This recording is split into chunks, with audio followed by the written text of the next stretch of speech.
Kaliwat ka ng basaan at party. Yan po ang tampok sa pista ni San Juan Bautista. Mula sa San Juan City, may ulat on the spot si Athena Imperial. Athena! Maris, patuloy ang kasiyahan dito sa San Juan City bilang paggunita sa kapistahan ni San Juan Bautista.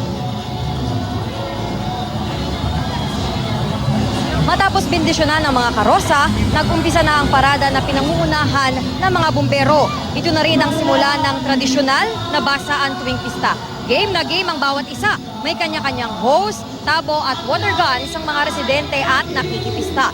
Sa tapat nitong lumang munisipyo, pumarty ang karamihan habang naliligo sa tubig galing sa mga fire truck.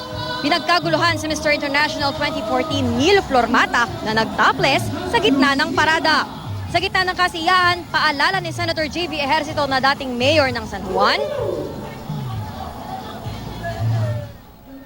Walang magsaboy ng tubig na madumi, no? Yung galing sa kanal, yung plastic bombs, no? Yung parang tinatawag na water bomb. Kasi nakakasakit, pag tumama, masakit. So bawal na rin po yun.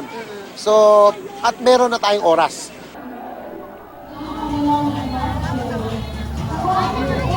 Sa kabila ng paalala ng otoridad at lokal na pamahalaan sa tapat ng plaza ng Masa, dito sa N. Domingo Street, nagbatuhan ang mga kabataan. Kinuyog din ang mga sasakyang pumarada.